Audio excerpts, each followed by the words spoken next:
उत्तर प्रदेश में मिट गई एक और मुगलिया पहचान। अमित शाह और योगी ने बदल दिया शहर का नाम। भगवान परशुराम की धरती को मिला बड़ा सम्मान। अब जलालाबाद नहीं, परशुरामपुरी होगा नया नाम।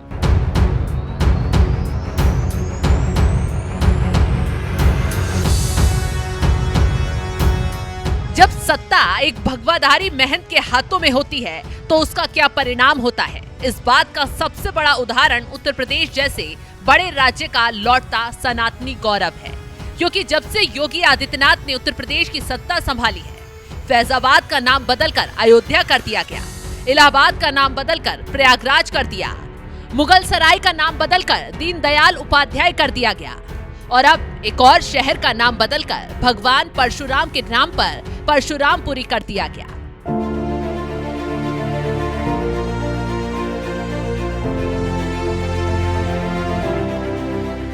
उत्तर प्रदेश का जिला शाहजहांपुर के जलालाबाद का भगवान विष्णु के अवतार परशुराम से खास रिश्ता रहा है।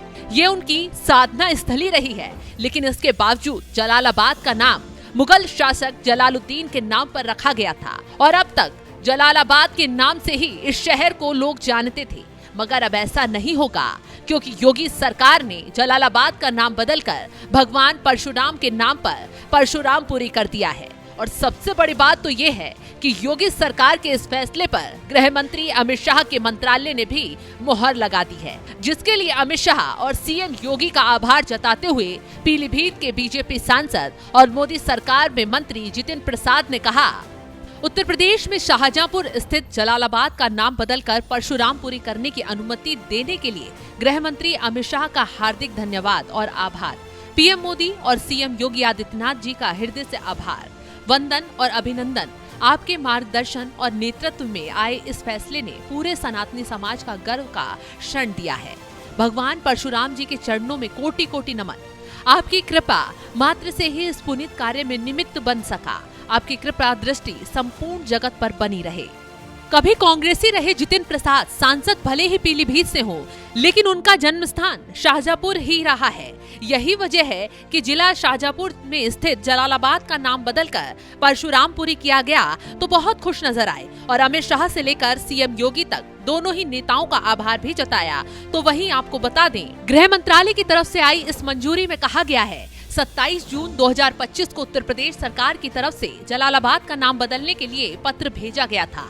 केंद्र सरकार और शाहजहांपुर के इस शहर का नाम परशुरामपुरी करने में कोई आपत्ति नहीं है। यूपी सरकार ने गृह मंत्रालय का अनुरोध किया है कि वे नए नाम की वर्तनी, देवनागरी, हिंदी, रोमन, अंग्रेजी और क्षेत्रीय भाषाओं में लिखते हुए अधिसूचना जारी करे। गृह मंत्रालय से मंजूरी मिलने के बाद जलालाबाद का नाम बदलकर परशुरामपुरी कर दिया गया है। लेकिन जिस जिले में ये शहर है, उस जिले का नाम आज भी मुगल शासक शाहजहां के नाम पर शाहजहांपुर है, जिसे अब तक नहीं बदला गया है। पूर्व केंद्रीय मंत्री और बीजेपी की फायर ब्रांड हिंदू नेता उमा भारती ने जरूर सीएम योगी आदित्यनाथ से शाहजहांपुर का नाम बदलकर किसी राष्ट्र नायक के नाम पर रखने की इच्छा जताई है। कार्यक्रम था आमला में, तो सबने ये तय किया है कि हम नाम बदलवाएंगे, तो उसमें वहाँ के मंत्री जी भी बैठे हुए थे। ये मांग नहीं है, ये सबने इच्छा व्यक्त कर दी है अपनी, और वो इच्छा सरकार तक पहुंचाने की जिम्मेवारी वहाँ बैठे हुए एक मंत्री जी को ही दे दी गई, जो शाहजहांपुर के ही हैं और वहाँ के प्रभारी मंत्री हैं बरेली के।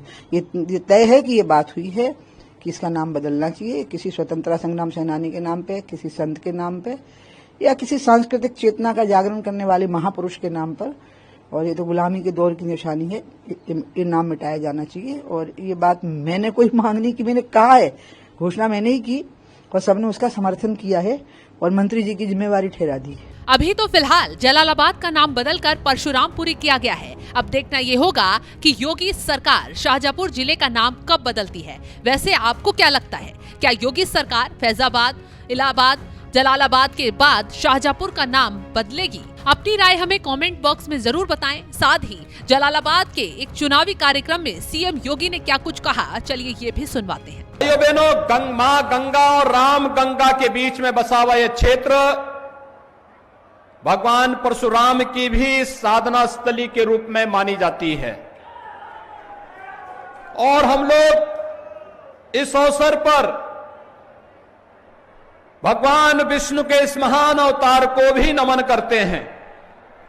भाइयों बहनों, ये मान्यता है कि यहां पर पटना देवकली का सुप्रसिद्ध शिव मंदिर यहां की उस परंपरा का प्रतिनिधित्व करता है जो दैत्य गुरु शुक्राचार्य की पवन साधनीय साधना स्थली के रूप में विख्यात रहा है। और कहते हैं कि यहां पर की गई तपस्या सदैव फलीभूत होती है और उसी पवित्र स्थल को पर्यटन विकास की दृष्टि से आगे बढ़ाने के लिए सरकार पूरी प्रतिबद्धता के साथ कार्य करने के लिए आज यहां पर उपस्थित हुई है। भाइयों बहनों, मुझे आज जब हम लोग यहां पर एकत्र हुए हैं, मैं 2017 में भी आया था यहां पर श्री मनोज कश्यप के चुनाव प्रचार के दौरान।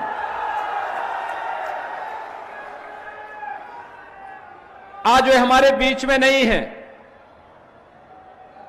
लेकिन उनका जो जारूपन, उनका तेवर समाज के वंचितों के लिए, दबे कुचले लोगों के लिए उनका संघर्ष सदैव याद किया जाएगा। मैं इस अवसर पर स्वर्गीय श्री मनोज कश्यप को विनम्र श्रद्धांजलि अर्पित करता हूं। भाइयों बहनों, आज मुझे यहां पर लगभग 270 करोड़ रुपए की लागत से 131 करोड़ रुपए की जलालाबाद, कटरा और तिलहर विधानसभा क्षेत्र की परियोजनाओं के लोकार्पण और शिलान्यास का अवसर अपने माननीय सांसद, प्रदेश सरकार के मंत्री और माननीय विधायकों की उपस्थिति में करने का सौभाग्य प्राप्त हुआ है। मैं इसके लिए इन तीनों विधानसभा क्षेत्र से जुड़े हुए सभी नागरिकों को, आप सभी भाइयों बहनों को मैं हृदय से बधाई देता हूं। आप सबके प्रति मैं अपनी शुभकामनाएं भी देता हूं।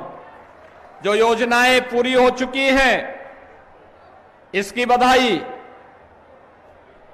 ये योजनाएं आपके लिए कल्याणकारी हो, इस बात की कामना के साथ जो योजनाओं का शिलान्यास हो रहा है, प्रशासन से अपेक्षा है कि कार्यदायी संस्थाएं समयबद्ध तरीके से मानक की गुणवत्ता को बनाए रखते हुए इन कार्यक्रमों को पूरा कर लें, इस विश्वास के साथ कि जिससे आने वाले समय में इन योजनाओं का लाभ भी जलालाबाद, कटरा और तिलहर विधानसभा क्षेत्र की जनता को प्राप्त हो सके। इसी उद्देश्य के साथ आज भाइयों बहनों, मुझे जलालाबाद में एक बार फिर से आपके बीच में आने का अवसर प्राप्त हुआ है। मैं इसके लिए आप सभी नागरिकों को हृदय से बधाई देता हूं, अपनी शुभकामनाएं भी देता हूं। भाइयों बहनों, आपने बदलते हुए भारत को और प्रधानमंत्री मोदी जी के नेतृत्व में नए भारत को देखा है। एक नया भारत, एक भारत वह था जिसको गांव की चिंता नहीं थी, गरीब की चिंता नहीं थी, नौजवान की चिंता नहीं थी, महिलाओं की चिंता नहीं थी। और जब दुश्मन देश आंख दिखाता था तो तब सरकारें कहती थी कि कुछ मत बोलो, कहीं दुश्मन देश नाराज न हो जाए। लेकिन नया भारत, दुश्मन देश अगर आंख दिखाता है तो उसकी आंख को हथेली पर रखने का काम भी करता है।